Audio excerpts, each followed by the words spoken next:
Hello friends, welcome to খেল দুনিয়া। এতদিন শোনা যাচ্ছিল মুম্বাই সিটি এফসি থেকে মোহনবাগান প্লেয়ার ছিনিয়ে নিতে পারে। ছাংতে এবং আপুয়ার উপর মোহনবাগানের ইন্টারেস্ট রয়েছে, তো আপুয়াকে তো মোহনবাগান অনেকটাই কনফার্ম করে নিয়েছে বলা যায়। তবে এবার কিন্তু মুম্বাই সিটি এফসি উল্টো চাল দিয়েছে, সেটা হচ্ছে মোহনবাগান থেকে তারা কিন্তু প্লেয়ার তুলে নিতে চাইছে, তাও আবার মোহনবাগানের অন্যতম সেরা প্লেয়ার এবং টুর্নামেন্টের অন্যতম সেরা প্লেয়ার। হ্যাঁ, তোমরা ঠিকই বুঝেছো, দিমিত্রি পেট্রাটসের কথা বলছি। এই নিউজটা কিন্তু গতকাল উঠে এসেছে, দিমিত্রি পেট্রাটসকে মুম্বাই সিটি এফসি চাইছে।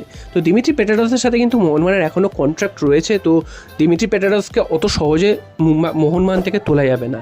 আর সবথেকে বড় কথা হচ্ছে দিমিত্রি পেট্রাটস তিনি কিন্তু মোহনবাগান সমর্থকদের এই মুহূর্তে নয়নের মণি।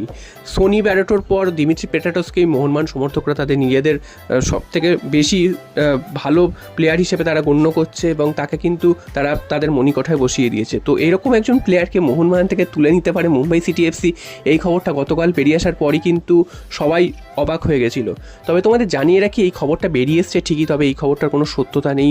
দিমিত্রি পেট্রাটস কিন্তু মোহনবাগান ছেড়ে কোথাও যাবেন না। এমনকি তিনি নিজেও বিভিন্ন সময় বিভিন্ন জায়গায় বলেছেন যে মোহনবাগান সমর্থকরা এবং মোহনবাগান ক্লাব ম্যানেজমেন্ট তাকে যে ভালোবাসা ভরিয়ে দিয়েছে, সেই ভালোবাসায় তিনি আপ্লুত। এবং মোহনবাগান যদি কোনো দিন তাকে ছেড়ে দেয় সেক্ষেত্রে আলাদা ব্যাপার, তবে তিনি নিজে কিন্তু অন্য কোনো দলে যাবেন না। মোহনবাগান যতদিন তাকে রাখতে চায় তিনি কিন্তু মোহনবাগান দলেই থাকবেন।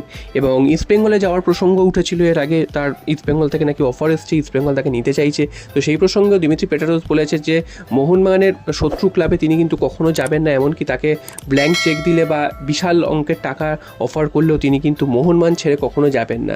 তাই জন্য বোঝাই যাচ্ছে যে এই নিউজটা উঠে এসেছে ঠিকই, মুম্বাই সিটি এফসি হয়তো চাইতেও পারে তাকে, এরকম একজন গুরুত্বপূর্ণ প্লেয়ার এবং সবথেকে ফিট প্লেয়ার মোহনবাগানের ছিল। তো এরকম একজন প্লেয়ারকে মুম্বাই সিটি এফসি কেন, যে কোনো দল তাকে চাইবে এবং মোহনবাগানের ঘর ভাঙতেও চাইবে। তবে দিমিত্রি পেট্রাটস এবং মোহনবাগানের যে বন্ধনটা রয়েছে সেটা কিন্তু ছিন্ন করা অতটা সহজ না, এবং দিমিত্রি পেট্রাটস নিজেও কিন্তু মোহনবাগান ছাড়তে কখনো চায় না।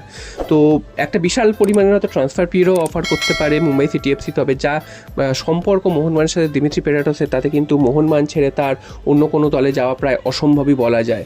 হ্যাঁ, এরপরে যদি অন্য কোনো অঘটন ঘটে বা অন্য কোনো ঘটনা ঘটে সেটা অন্য কথা, তবে এই মুহূর্তে 100% তোমরা শিওর থাকো দিমিত্রি পেট্রাটস কিন্তু মোহনবাগান ছেড়ে মুম্বাই সিটি এফসি বা অন্য যে কোনো দলে তার যাওয়ার সম্ভাবনা নেই। তো তোমরা অবশ্যই কমেন্ট করে জানিও যে তোমরা দিমিত্রি পেট্রাটসকে কতটা মোহনবাগান দলে দেখতে চাও, সেটা অবশ্যই তোমরা কমেন্ট